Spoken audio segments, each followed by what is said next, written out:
The courtroom was a furnace of whispers, every eye boring into 12-year-old Marcus as he stood in the witness stand, his small frame dwarfed by the towering wooden podium.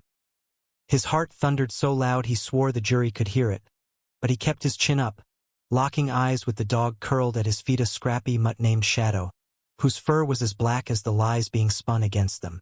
This wasn't just a trial. It was a battlefield, and Marcus was fighting for more than his freedom, was fighting for his truth. The year was 1963, in a small Alabama town where the air was thick with the stench of prejudice. Marcus Jackson, a black boy with dreams bigger than the cotton fields his family toiled in, had been accused of stealing a gold watch from Mr. Harlan Tate, the town's wealthiest white man. The accusation wasn't just a claim. It was a public execution of Marcus's character, a way to remind everyone that a black boy's word meant nothing against a white man's. The courtroom, packed with townsfolk, buzzed with anticipation not for justice, but for the spectacle of a child being crushed. Marcus's mother, Clara, sat in the front row, her hands clasped so tightly her knuckles paled. She'd taught him to stand tall, to speak truth even when it burned, but nothing could have prepared her for this. The prosecutor, a wiry man named Mr. Ellison, paced like a vulture circling its prey. "Boy," he sneered, his voice dripping with venom. "You expect this court to believe you didn't take that watch? You, with your kind's reputation." The word kind landed like a whip, and the crowd murmured, some nodding in agreement, others shifting uncomfortably. Marcus swallowed hard, his throat dry as dust. He glanced at Shadow, whose ears twitched at the sound of Ellison's voice.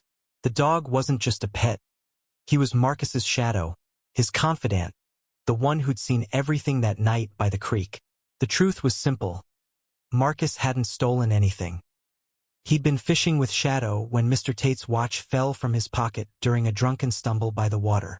Marcus had picked it up, intending to return it. But before he could, Tate's son, Billy, had spotted him and screamed, "Thief!" The word spread faster than wildfire, and by morning Marcus was in cuffs. "Do you deny holding the watch?" Ellison pressed, leaning so close Marcus could smell his sour breath. The boy's hands trembled, but he forced them still, slipping one behind his back. With a subtle flick of his Fingersa signal he and Shadow had practiced 100 times, she gave the command. Shadow's eyes locked onto his, and for a fleeting moment, the world shrank to just them. "I didn't steal it," Marcus said, his voice steady despite the storm inside. "I found it by the creek. I was gonna give it back."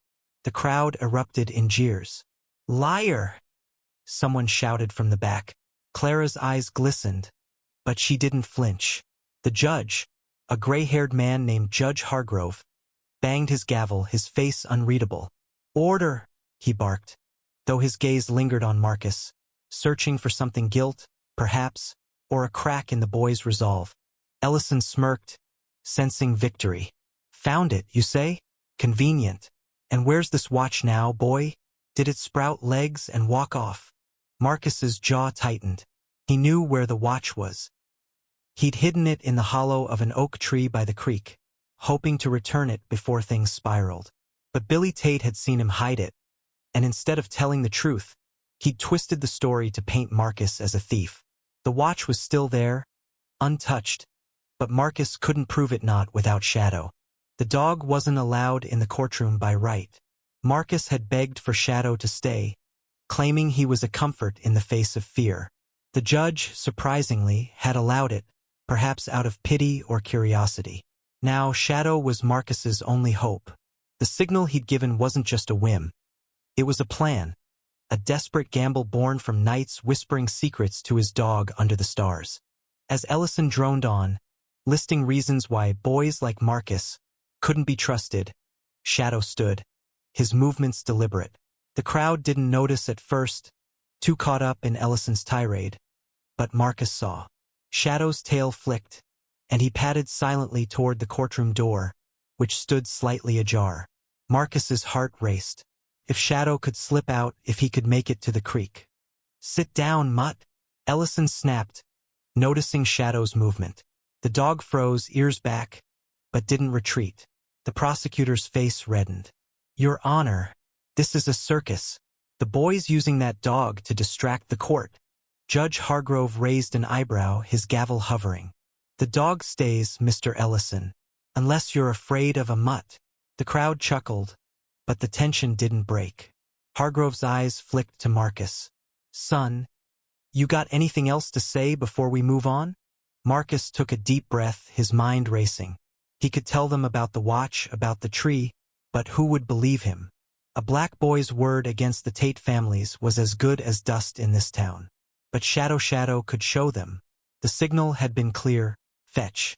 If Shadow could bring the watch back, maybe, just maybe, the truth would have a chance. I ain't a thief, Your Honor, Marcus said, his voice louder now, carrying a fire that silenced the room. Shadow knows where the watch is. Let him go, and he'll prove it. The courtroom fell silent, the air thick with disbelief. Ellison laughed, a harsh, barking sound. You hear that, Your Honor? The boy thinks his dog's gonna play fetch with evidence. This is absurd. But Judge Hargrove didn't laugh. He leaned forward, his eyes narrowing as they darted between Marcus and Shadow. You're telling me your dog can find this watch? He asked, his tone skeptical but curious. Yes, sir, Marcus said, standing taller. He knows the spot. I hid it to keep it safe, not to steal it. Shadow can take you there. The crowd erupted again, some shouting in outrage, others whispering in intrigue. Clara's hands trembled, but she nodded at Marcus, her eyes fierce with pride. Ellison threw up his hands. This is a mockery of justice. A dog can't testify. Maybe not, Hargrove said slowly, but I've seen stranger things in my courtroom. He paused, stroking his chin. Boy, you're staking everything on this. If that dog comes back empty, you're done. You understand? Marcus nodded, his throat tight. Yes, sir. Hargrove turned to the bailiff. Let the dog out. Follow him. Let's see what happens. The bailiff, a burly man with a skeptical frown, opened the door wider. Shadow didn't hesitate.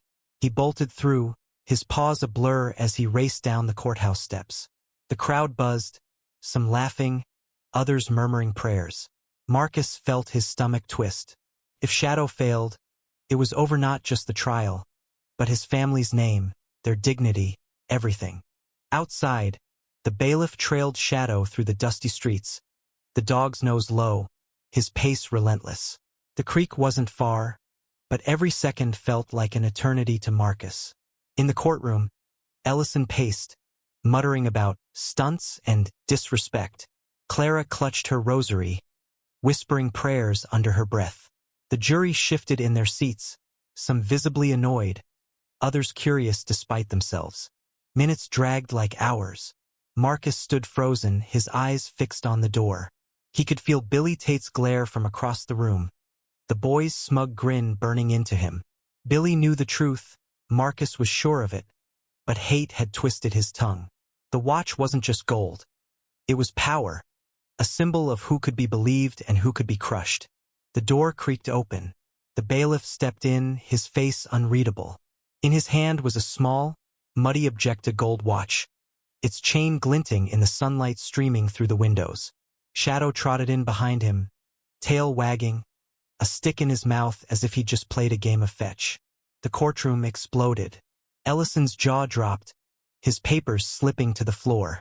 Clara gasped, tears streaming down her face. Billy Tate's smirk vanished, his face paling as the crowd's murmurs turned to shouts. Judge Hargrove banged his gavel, but his eyes were wide, fixed on the watch.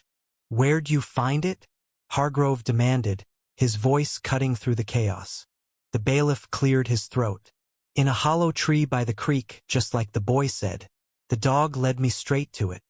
Marcus's knees nearly buckled, but he stood tall, his eyes meeting Hargrove's. The judge held the watch, turning it over in his hands. The room fell silent, every breath held. Hargrove's gaze shifted to Marcus, then to Shadow, who sat proudly at the boy's side. Well, I'll be damned, Hargrove muttered almost to himself. He leaned back, his face a mix of shock and something else, respect, maybe, or the dawning realization that he'd almost let prejudice blind him. Ellison scrambled to recover. This proves nothing. The boy could have planted it there. But the crowd wasn't listening. Whispers of "he told the truth," and "that dog knew" rippled through the room. Clara stood, her hands clasped, her eyes shining with hope. Marcus reached down, scratching Shadow's ears, his voice barely a whisper. "Good boy."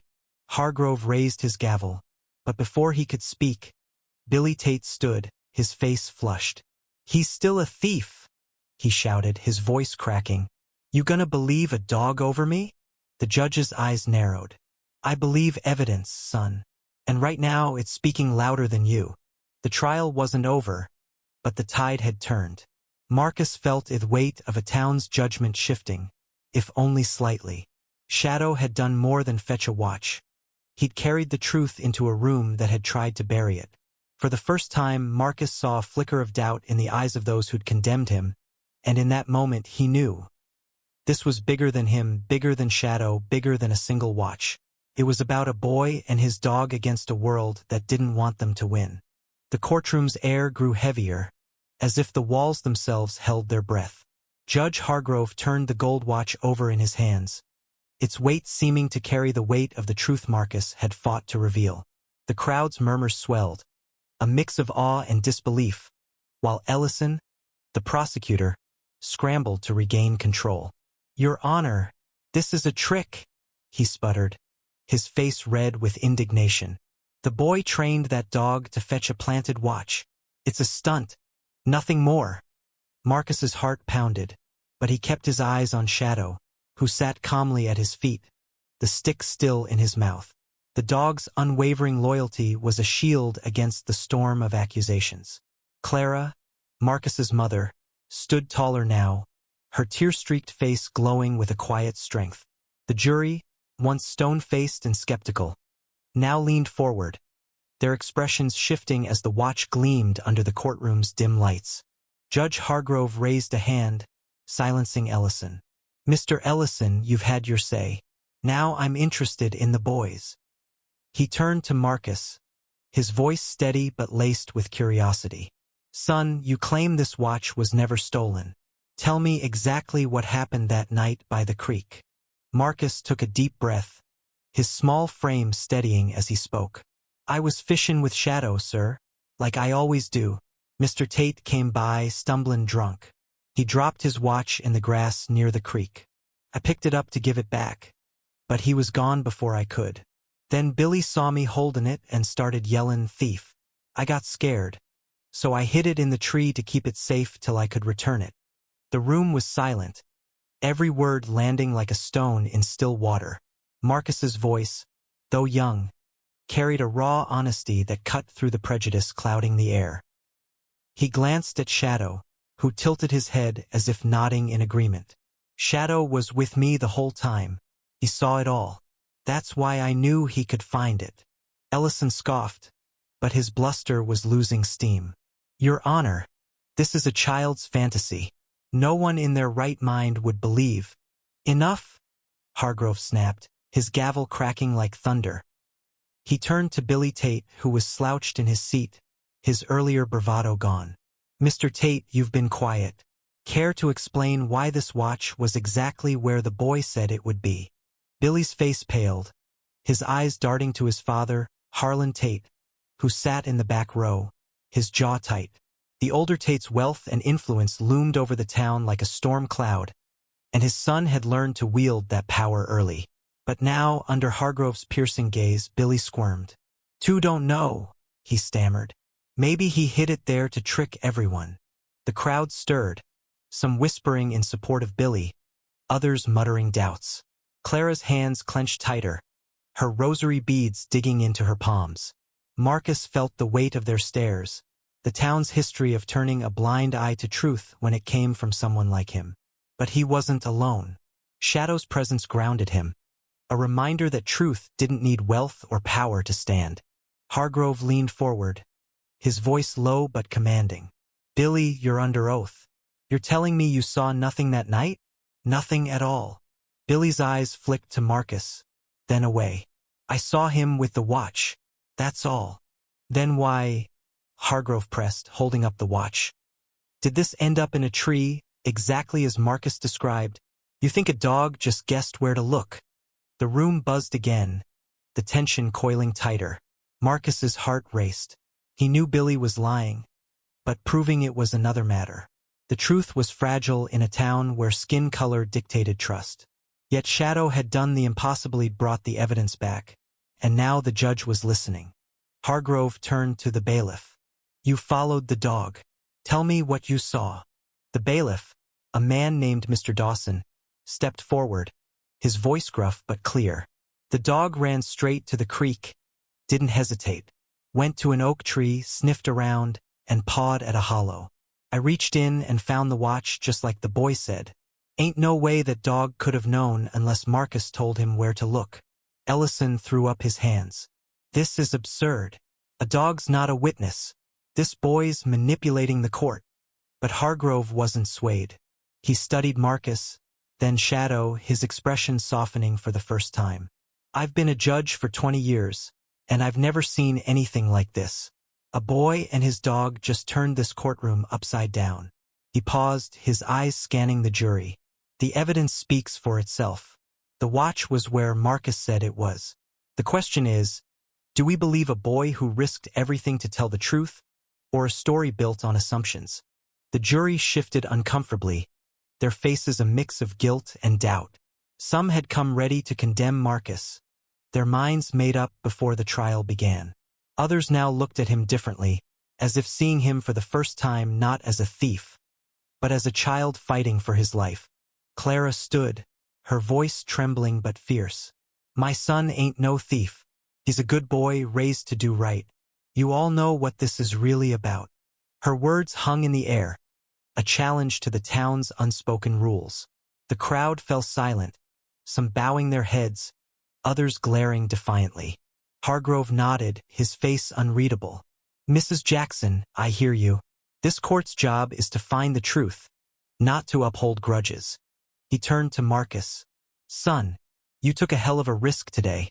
Why? Marcus looked at Shadow, then at his mother, and finally at the judge. Because I'm tired of being called something I ain't.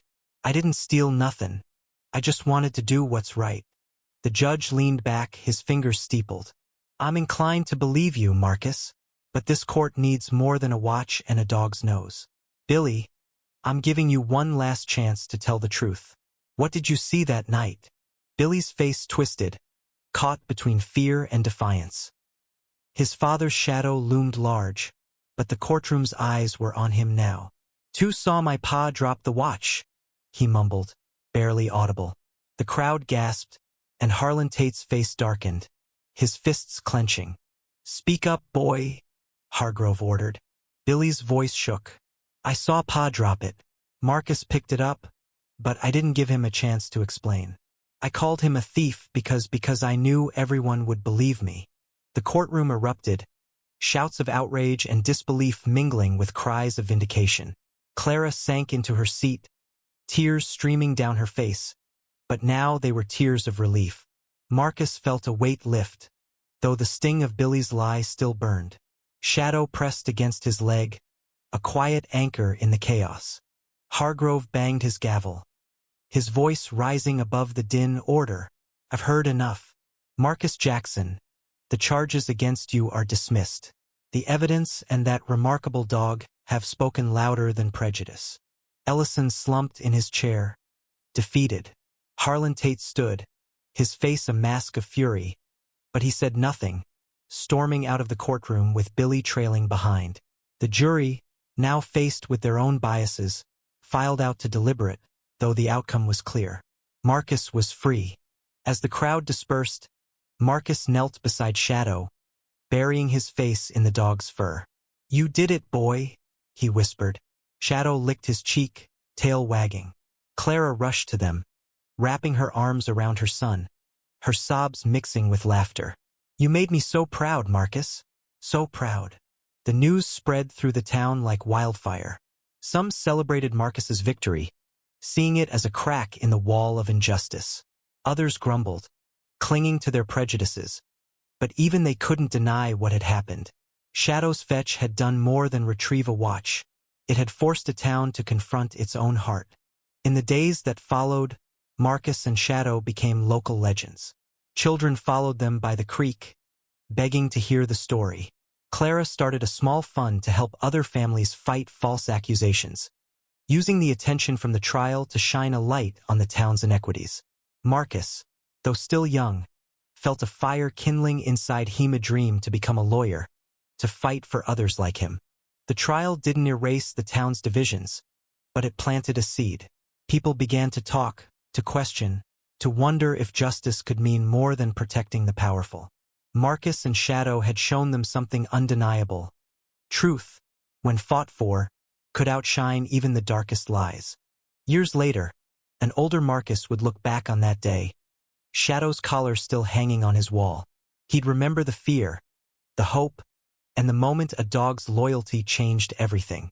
He'd tell the story to his own children, urging them to stand tall, to fight for what's right, no matter the odds. What do you think? Where does justice begin? And how do we heal a community divided by mistrust?